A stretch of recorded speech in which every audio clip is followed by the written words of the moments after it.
Halo semua, perkenalkan nama aku Azaras Ari, aku dari kelas KM24C. Hari ini aku akan mempresentasikan tentang mengenal literasi komputasi. Yang pertama itu ada poin-poinnya. Aku ada di sini ada 5 poin. Yang pertama itu ada pengantar literasi komputasi, yang kedua itu ada city, kedua itu ada applied city, keempat ada looping, dan kelima ada if conditional. Yang pertama itu ada pengantar literasi komputasi. Yang pertama itu ada VUCA World. VUCA adalah akronim dari volatility atau gejolak, uncertainty atau ketidakpastian, complexity atau kompleksitas, dan ambiguity atau ketidakjelasan dunia. Dunia VUCA menggambarkan kondisi global yang terus berubah dengan cepat dan penuh tantangan.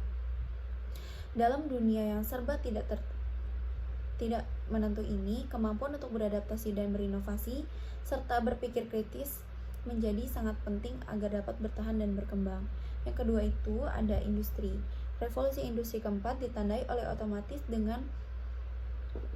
otomatisasi dan penggunaan teknologi digital seperti Internet of Things, kecerdasan buatan atau AI, dan big data yang membuat cara produksi dan interaksi dalam berbagai sektor industri.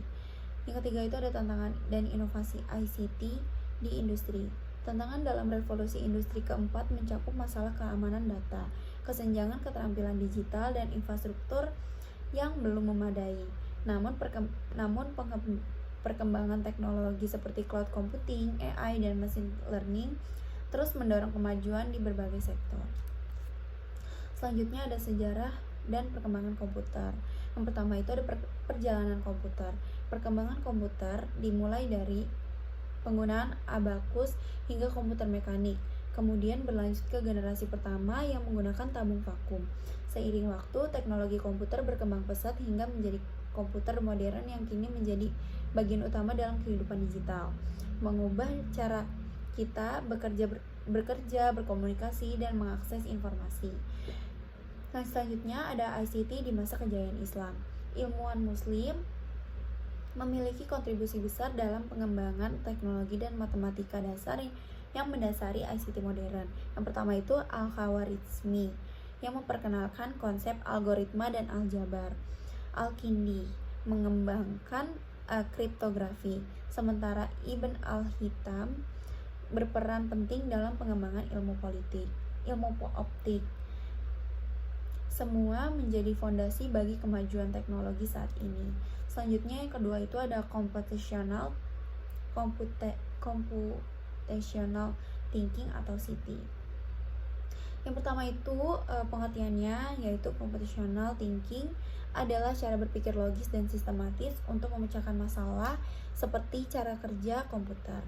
Yang kedua itu ada komponennya. Yang pertama itu ada decomposition yaitu memecah masalah besar menjadi bagian kecil. Yang kedua itu ada abstraction, fokus pada hal penting, abaikan detail yang tidak relevan. Yang ketiga itu ada pattern recognition, yaitu mencari pola dari masalah. Yang keempat itu ada algoritma, yaitu menyusun langkah-langkah untuk menyelesaikan masalah.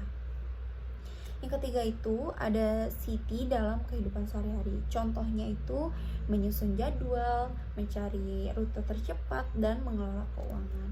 Selanjutnya yang ketiga itu ada unplugged CT. Yang pertama itu ada penjelasannya.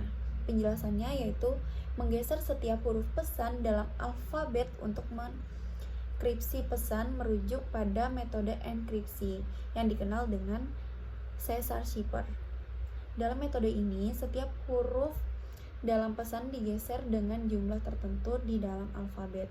Contohnya, jika kita menggeser setiap huruf dengan 3 langkah, contohnya huruf A akan menjadi huruf D, huruf B akan menjadi huruf E, dan seterusnya.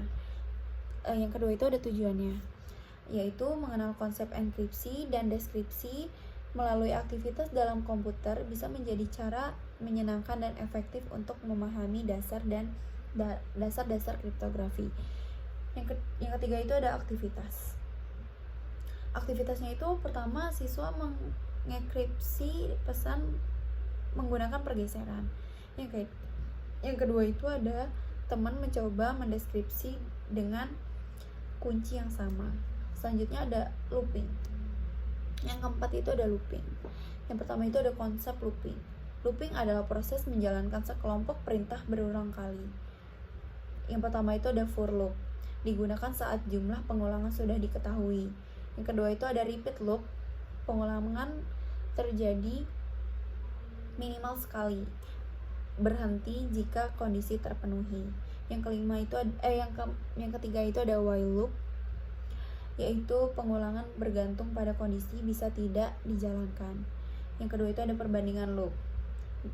Selanjutnya ada perbandingan loop, yaitu ada for loop, iterasi pasti, repeat loop, kondisi dicek di akhir, while loop itu kondisi dicek di awal. Itu perbandingan looping ya guys. Yang kelima itu ada if conditional. Yang pertama itu ada konsep kondisionalnya. If conditional adalah struktur logika untuk membuat keputusan berdasarkan kondisi.